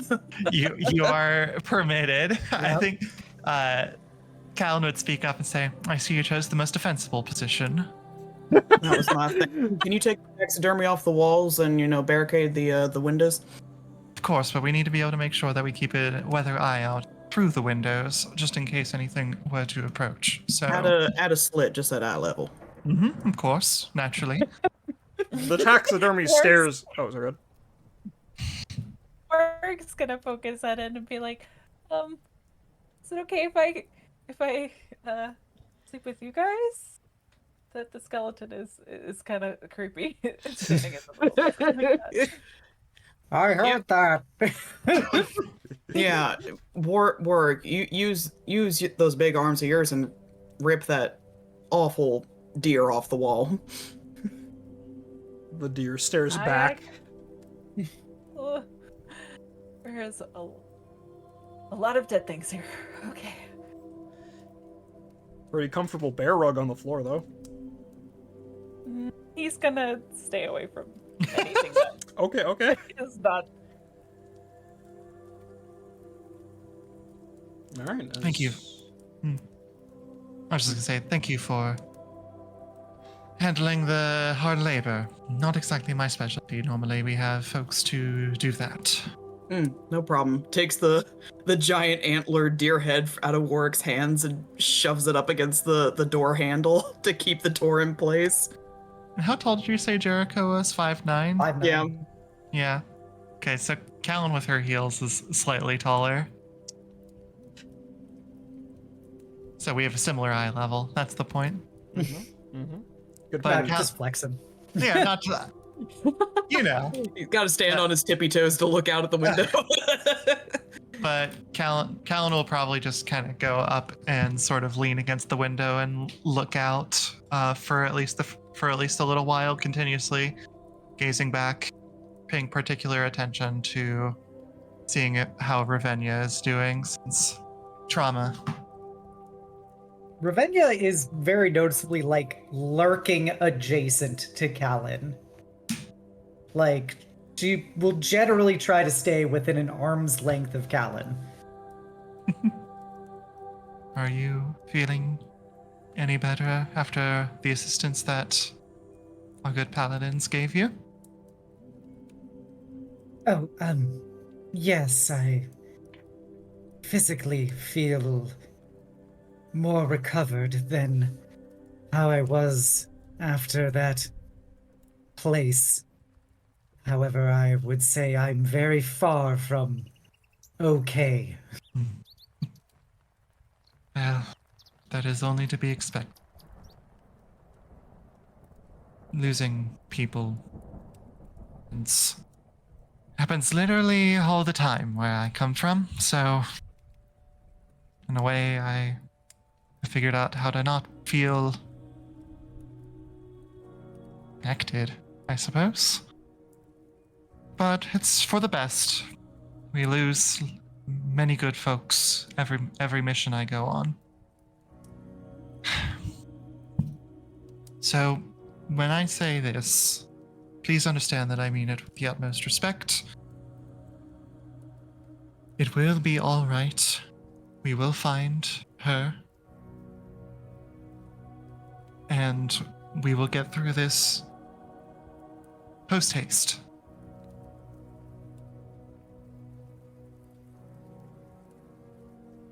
Freddie, it looks like she was about to say something when you were talking about losing people. She had a very, shocked look on her face when you said that. Like, the very idea of it was alien to her. But she'll just nod. Please, take a seat at the table here. You deserve to rest your legs. I assume for a noble such as yourself, this may have been quite an ordeal of walk in the past few hours. The walking is nothing. It's the loneliness that truly hurts. Callan will kind of take a moment, nodding, but there's like a noticeable pause. Can be lonely to be missing someone that's always been by your side for a while, but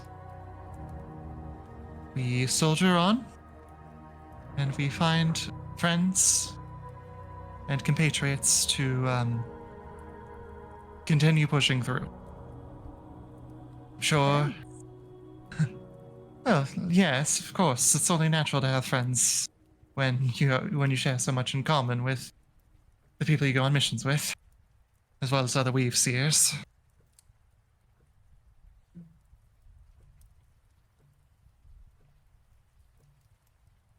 So you would consider us friends? I mean, we are technically going on this journey together, right? I apologize, but I do not necessarily quickly give the title of friends. It is kind of quite difficult to allow myself to feel that. If you understand, it is necessary to make sure that we are level head at all times. Right. Something to be earned. It's okay. I'll work towards that goal. Warwick, you still have the family pass with everyone's names on it. On God, it'll happen, King. There anything else as you guys settle for the night?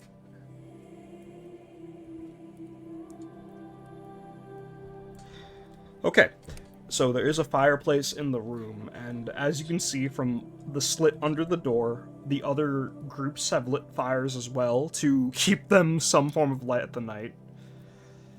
And time passes. I'm assuming people are keeping watch? Mm-hmm. Jericho offered to take first watch. Alright, any opposition? First watch Jericho, going once, going twice. You, Jericho, get over here. Alright. Jericho, the night, if you can call it that, passes by eerily quietly. There's no creaking in the house. You're half ready to just shoot Joe the moment he opens that door. You feel as though that's going to happen. So true. You're alone with your thoughts.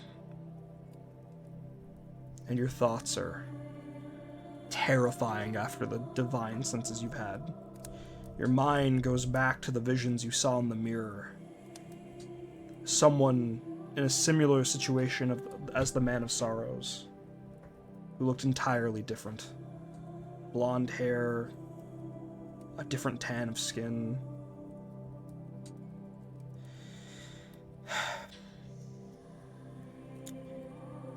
your mind gets lost, and then you think of the food afterwards in accordance with that event.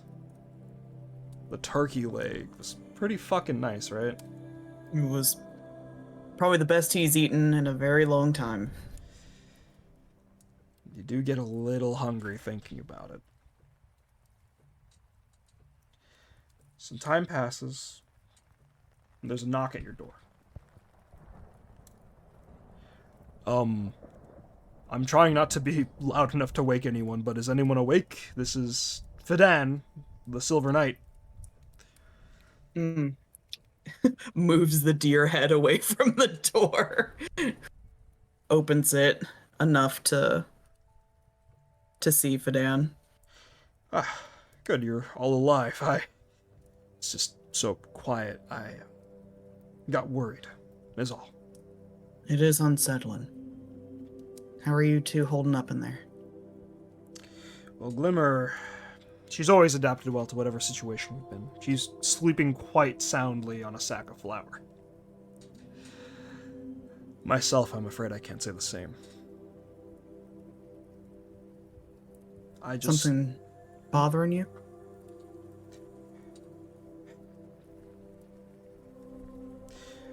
I'm worried. Your strength is in your beliefs, much the same as my own, yes? Yes. I know there are those that believe our strength comes from our beliefs, rather than the target of them, our gods, our goddesses, or whoever we hold an oath to. But it feels like they're not here. So, and we've seen terrifying things. My mind has wandered way, way past its boundaries in this hellish nightscape, and I find myself worried about my strengths, my hope, my ethics. I want to believe that we'll get your friend's sister back. I want to believe that we'll be able to find a way back, but one night here and I'm already questioning so much. How are you holding up? Jericho will look over his shoulder at Ravenna to make sure she's asleep before he says what he's about to say. Ravenna will be asleep. She does make a very conscious effort that she falls asleep. She is touching Callan, and she gets dull in color and seems a little less substantial as little motes of purple energy butterflies float around her and disappear inside of her as she sleeps. I will be honest. I think the likelihood that we find her sister, considering the circumstances, are slim. But I find that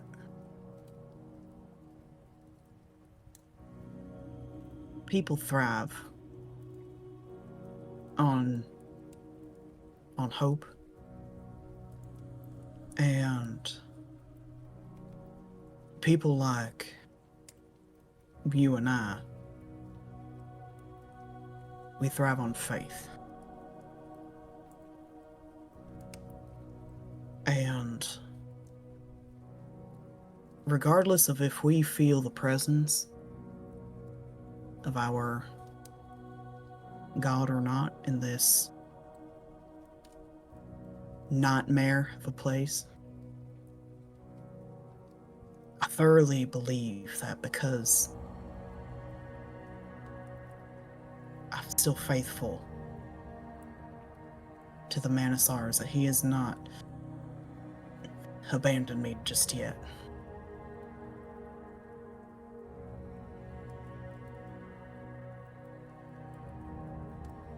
Slim hope. Strong faith. I like it. Thank you. Of course. It's nice to know I'm not alone in this. I think that you're in strange but good company. So far, it has just been good. I think, even though we might not find any faith for the lady who gave us them, I might find faith in these cards after all, as he holds up the Fool. If it leads me to people like you, then whatever future's divined for us will be good. Well, I believe I will retire to my makeshift bed of crockpots for now. But thank you, friend. Of course. I hope you can get some sleep. You as well. Make sure to share that watch. I will. And Fidan will go back to the kitchen to resume his rest. Is there anything else you'd like to do, Jericho? Shut the door. Put the deer head back. Yeah. I sort of go, if you guys take that deer head with you. And he'll sit with his back against the door and go back to his watch.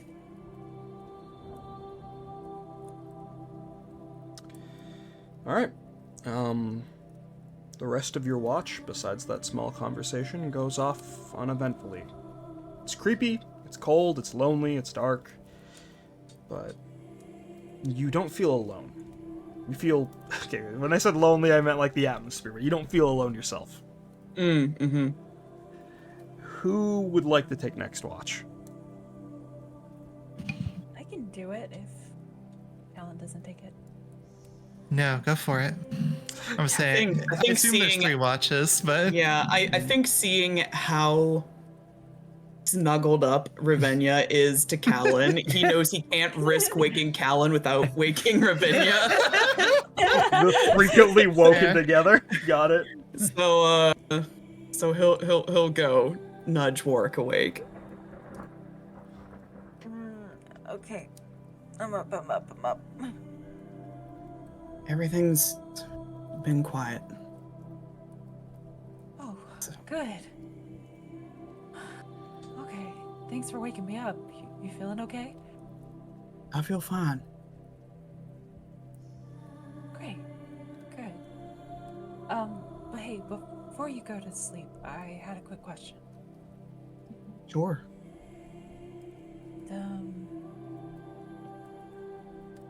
So the elf and you and I, it seems like we all have kind of the same powers or same magic we can heal.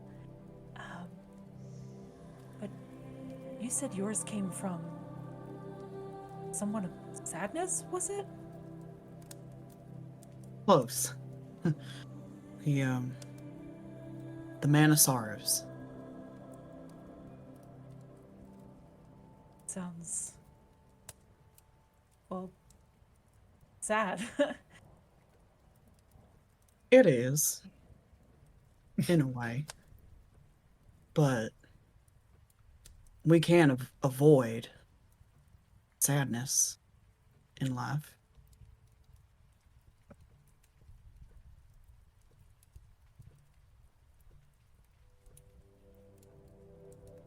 Can try to prevent it, I guess.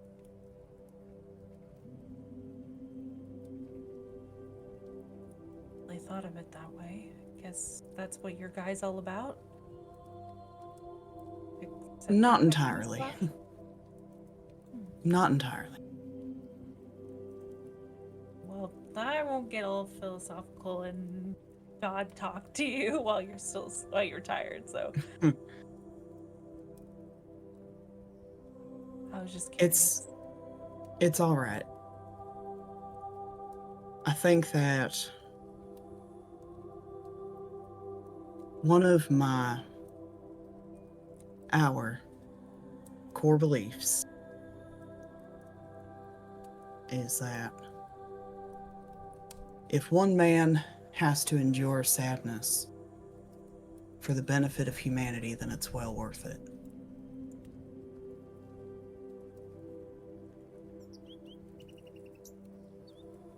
And if you have to shoulder the sadness of others so that they can live,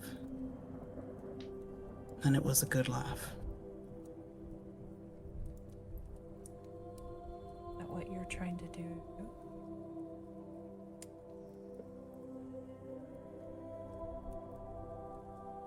That is what we're taught. It's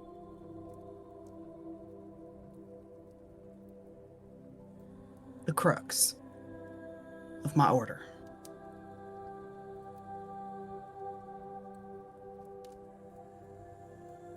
And I think someone like you might be able to understand that a bit, given you like to help others, I take it. Yeah, I guess that's kind of my thing. That's kind of how this stuff started happening. I wanted to help people and start spreading that kindness around, and kind of felt like it just started to happen, that I could actually do something with it. I had the power to do it. And hasn't it ever felt like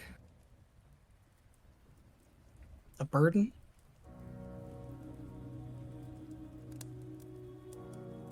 I guess they thought of it that way. But you do it anyway.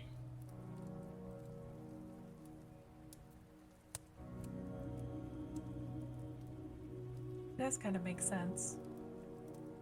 We're kind of doing it in opposite ways, but for the same goal.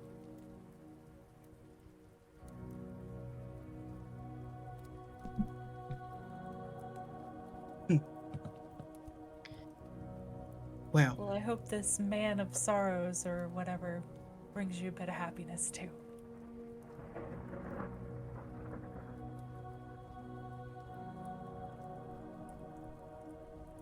I best get some shut-eye.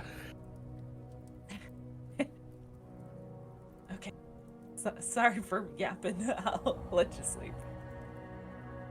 It's alright, work. It's nice to have someone to talk to. Same. Good night, Jericho. Good night. He'll hunker down in one of those armchairs, cross his arms, and close his eyes. Warwick will stand watch, probably not as close to the severed deer head, but yeah, he'll be up. Okay. Time passes, Warwick, and even your cheery demeanor finds it hard to stay upright in this god-awful fucking situation. You tried being good. You did the right thing. And it's really just hitting you how far away from right you are right now. Somewhere completely alien. Somewhere cold and terrifying and just depressing and you don't want to be here anymore and it's just awful having these thoughts pound against your skull until you hear a knock at the door. This is Mark, doing a round of checks before I go back to rest. Anyone awake? And are you all alive in there? Oh, yep. Warwick will move it out of the way and kind of prop open the door a bit. Yeah, I'm awake. Everyone else is asleep though. Okay, But good. We're all good. We're alive. Okay, good. And you sworn to myself I wouldn't be nosy anymore, but are you okay? Huh? Me? Listen. It's just you and me, and I get that you're big and strong. You have your pecs right out and everything, but listen, big guy. I don't care about any bravado. If you've got something you want to get off your chest, better now when it's just us two versus later on when we're fighting like, I don't know, a horde of fog beasts. What's up, dude? I'm not used to any of this, I guess. It all feels so cold, you know? I don't like it. I don't like not knowing where I am or who I am, I guess. It's just strange. It's gonna sound weird, but I have to agree with you on that. I, don't like knowing where I am or who I am either. God, it's a fucking weird night. Alright, you're being honest with me, so I'll be honest with you, but you are not fucking saying any of this in front of anybody here, okay? Oh, I won't say a word. Good. Looks at Joe really quick. I'm hoping he can't hear us. He doesn't have ears, but Doesn't have eyes either, but apparently they're closed. Okay. Listen, I used to be someone real important. My mom was someone really, really important, and then that altercation I mentioned happened. I was this big jerk on top of the world, not letting anybody mess with my groove. And then an advisor to my mom took the rug out from under her, and I had to leave my home. And it's been a lot, having to change and act differently. But then I met Grimmel, that old man over there, that old dwarf, friend of my mom's.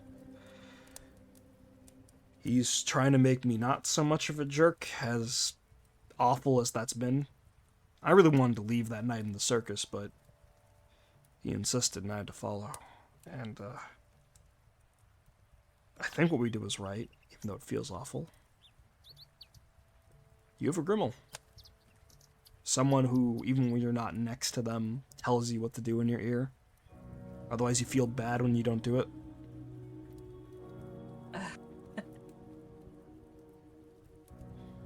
someone like that for sure.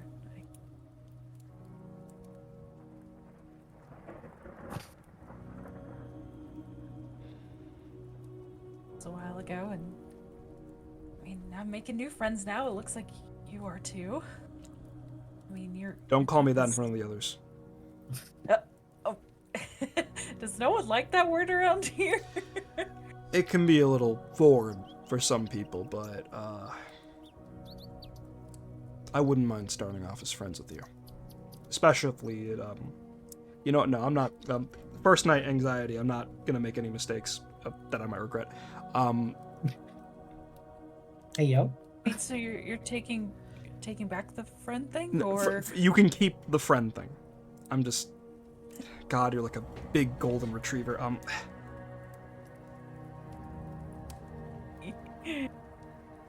this is awkward.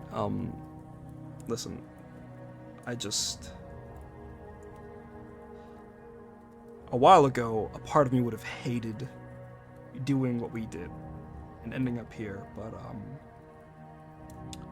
yeah, part of me also would really like to be back home on a nice satin pillow, being fed by 3 beautiful servants, but we're here now, and I just wanted to check in with someone to make sure I'm not being weird in saying that. I don't feel bad for doing what we did to be here. I just feel bad because we're here, if that makes sense. oh, I understand. You're taking a path that's you're not comfortable with, that you're not used to, and the old way is comfortable. So there's a lot to take in, it's a lot to adapt, but I think you're doing a really good job. You have all these people close to you. It doesn't look like they're going to be leaving your side anytime soon, so you got to be doing something, right? Well, it's just the old man for now, but, you stick close too, okay? Of course, that's what friends are for. Yeah, right. Cool. I'm gonna go back to bed before I do anything else that's stupid. You good for the night? All good? Yep. Okay. Great. Thanks for checking in. Good. That is what I was here to do, and only that. All right. Good night. And the elf is going to slink his way back to his little hallway with the dwarf. He's gonna close the door. Do you put the deer head back? Do you make eye contact with the deer head? He's not making eye contact with it at all, but he's like taking the horn and just like pushing it up against the door. Okay. If there's nothing else from you, Warwick, we'll call it the end of your watch, okay? Okay. Okay. With that, Ravinia, Callan, would you two like to wake up together? Would it like to just be Callan looking out the window?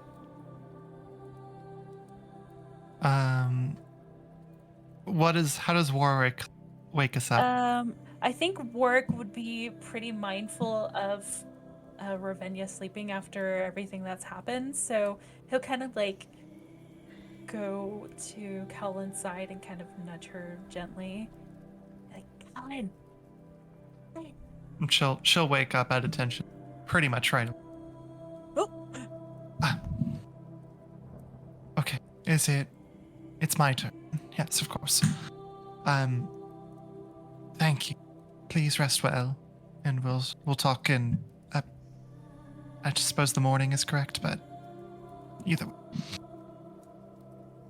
Yeah, I can't really tell what's day and what's night here, so just wake us up when you're ready. Of course. And she'll watch Warwick go, and then kind of seeing that Ravinia is basically just, still kind of holding on to her. It's going to kind of take a deep, deep sigh. Just okay. And she'll just kind of do her best to slowly move Ravinia to no longer be that way. And this is where you can if you want to. Yeah, as you start to move her eyes begin to flutter open, and you see that her mana veins start glowing with light again, as she will just look up at Callan, blink a few times, and say, "You're still here." Well, yes, we were just taking the night's rest, but I have to take a watch, so I'm going to go do so. Please don't feel the need to move. We have this all under control. Get your rest. No, I'll join you. Are you sure? Yes, it's the least I can do, I guess. All right. I won't say no, of course. Ravinia. Yeah. During the night, and what little rest you got, you felt as though something was trying to creep into you, into your sense of being, into your connection to any magic. But before whatever could grab you grabbed you, you were greeted with warmth. Familiar warmth in your dreams from your sister. And as you look down at that amulet that she'd left you, its power wanes, but you feel subsisted, satiated, safe. Or as safe as you can be. But the amulet's power does wane. Menacing, understood. Is there anything you two would like to talk about during your watch? Callan would just go stand up, properly leaned against the window with whatever we have boarding it up, and just kind of not really taking her eyes off of looking outside, but it's just going to kind of look like quickly kind of sort of make small talk with Ravenia and just say, I take it this is one of your first experiences with this kind of thing. Ravenia is looking at her sister's amulet and just says, I've never been away from her before, and much less in a place such as this. And how old are you, if you don't mind me asking? She kind of looks over and goes, believe it would be 23 in most human standard years. Oh, roughly the same as what I think we go by. Telling time in Astral Sea is a little bit of a difficult thing, but understood. You can see she's kind of like stammering, trying to figure out how best to try and help in these situations, because normally it's very militaristic and she's trying to be a little bit more personal. I had someone once that had been with me since I was born. Not a brother or sister, but just someone close to me, and well, I lost them recently. About a year or two ago. But so I want you to know that you're not alone, and that things will get better, of course. So, hopefully we don't have to come to that, but it's. I apologize. I think I'm fumbling this a little bit. I normally have to deal with this in a more structured and professional way. I'm trying to do here, but Ravenia will put her hand over, like on Callan's arm, and just goes, I'm so sorry for your loss. I know you must be hurting. I'm doing quite all right. It's just leaving a lot of work that, oh my goodness, I am probably going to be so behind by the time that I am back. But it is all right. We are going to be back and safe and sound post haste. Ravenia's gonna kind of look up into Callan's eyes and say, You talk a lot about many places. Do you know where we are and how to get back to the circus once more?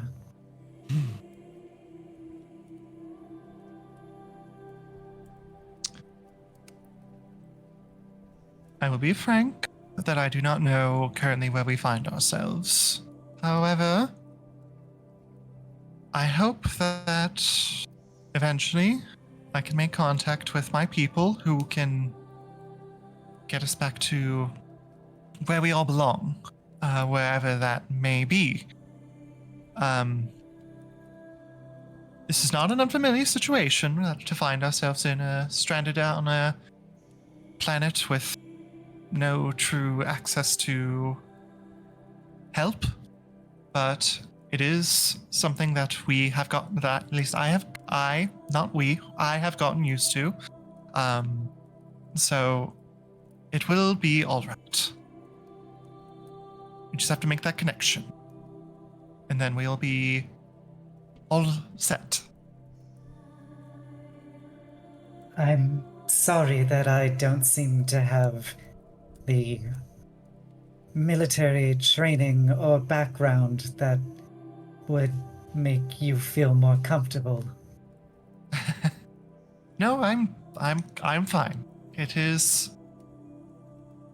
something that we have learned to compartmentalize and to move along. So please do not worry about me. This is all in a day's work, and we will find ourselves safe.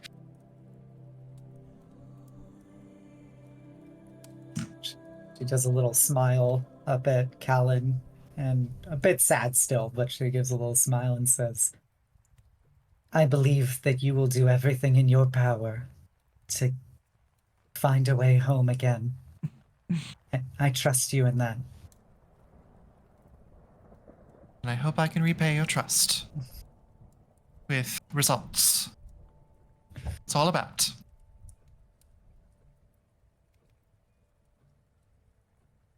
I hope that I can be useful to you. I am nowhere near as capable as my sister is, but I do have some innate arcane abilities, and I did receive a very fine education. Arcane abilities, I'm sure, will be most useful. We seem to have a talented group of folks here. I'm sure that with our skills combined, we will be able to write this very... See, she's still kind of like struggling, Yeah. but is still just full playing the part that she knows she needs to be. You don't have to talk if you don't want to. Honestly, just being here with you is enough. And she'll just kind of lean against the wall next to Callan.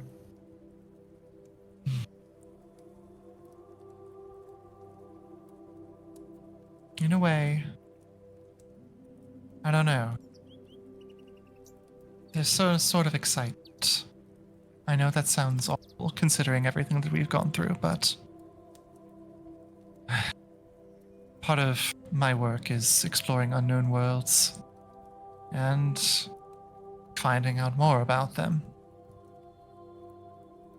So I will use that excitement to make sure that we learn as much as possible. And I assure you that I will utilize your skills to the best of my abilities. I look forward to being put into your service.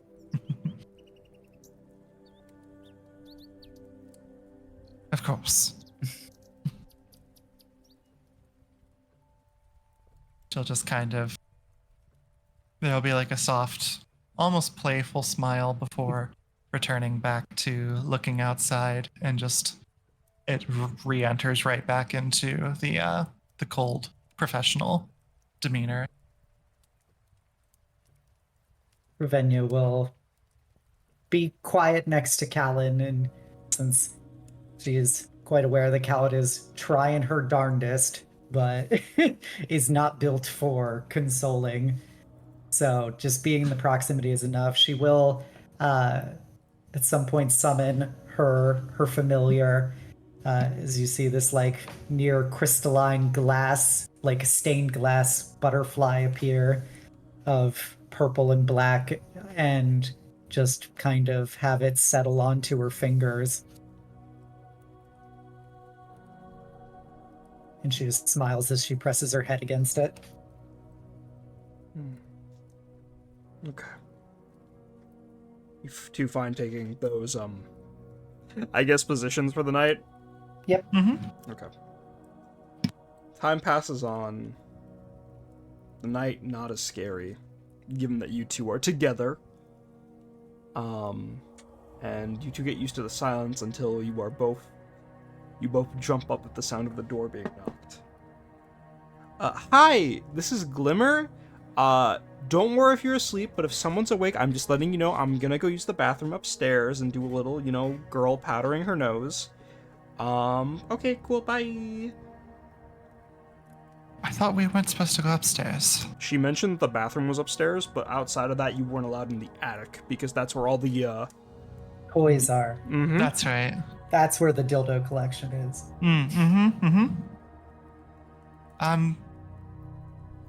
Scream, if something goes wrong.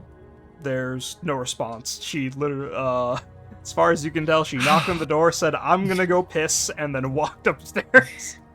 Perfect. Perfect.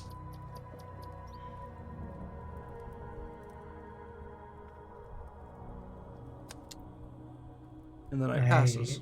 Oh, yes. I was just gonna say, these other people seem. I'm aware of the irony, but eccentric. Yes. I would prefer if they would at least adhere to standard protocol of making sure that we always know where each other are at all times, but I don't think that's going to get through this through to them right away. Do you know what world they're from? Well, one of them's an Eladrin, so I would assume that they're from the Feywild of some variety, but then again, Feywilds have been known to get bound to different planes. So they really could be from anywhere. Depends on if they are true Fey or immortal Fey. Based on what the Silver Knight and what Glimmer herself said, they are from some plane that is full of deserts and sand. Like, saying stuff like, It's so coarse. Yep. And rough. Gets everywhere. Yeah.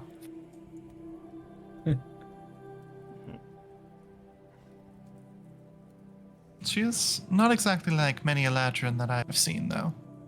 So, something different, I'm sure. Interesting. I wonder what court she descends from. You seem to be knowledgeable a bit about the Fey courts, then. I am quite aware of their workings. They are intimately tied to my homeland.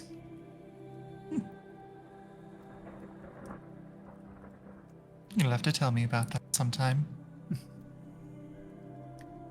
I'm sure that there are a few things that even I can teach you that you don't know.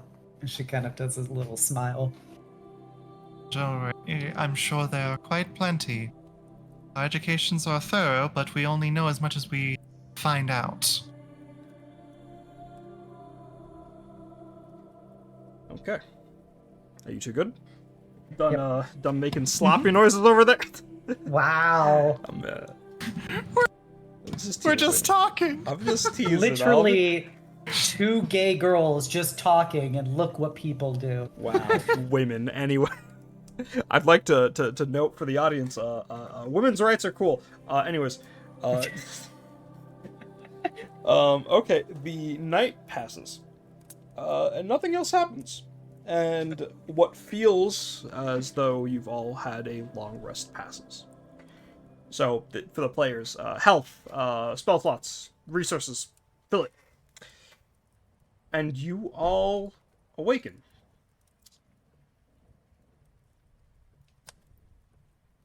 There is a knock at the door. At this point, as Warwick and Jericho start groggily getting up. Hello, it's Fidan. We have a situation. Could you please come out so we could talk? Unless you guys are also not in there. Oh no, we're here. Give us just a moment. Shoving the deer head.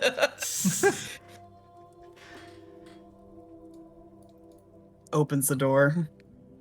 You see Mark, Grimmel, and Fidan in the foyer, but no Glimmer, and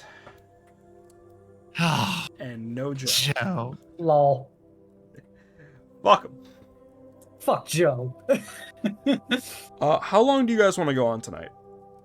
I have to stop at 10. Okay. Because I'm thinking this is a good place to stop. This isn't where I wanted to aim for, but we got really good RP, so I'm not going to complain. But what do you guys think? Okay. You guys want to fit in more? I'm fine stopping here if we want to do that. End on a cliffhanger. Bum bum bum. So yeah, we'll call it there. Is there anything you guys would like to share with the people watching at home? Joe killed her. It's all Joe. It's All all right, Joe. The butler. Not, A butler. He was too silly. He was too silly for this fucking world. be gay, do crime. That's my message for the people. Always. Before I send everyone off, thank you all for watching another session. Hopefully next session we will go more places, do more things. We love you guys tons. Please check out these players. Again, their socials are in the description. Please look at them. They're amazing people. I beg of you. I beseech you on my knees and hands, begging. Please look at them.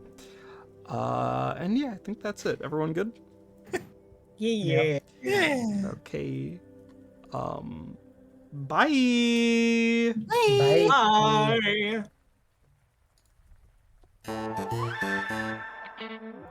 All right, wait, hold on. Nope. We're redoing it. We're doing it. All right, Yulia, anything you want to share? Anything you want to share? This is like, let's go lesbian. Let's go lesbians. Let's go lesbians. Okay. The man had to silence you. Your message was too controversial. It was too much. Held himself back. Okay, for real now though, right? Bye. Yeah, we're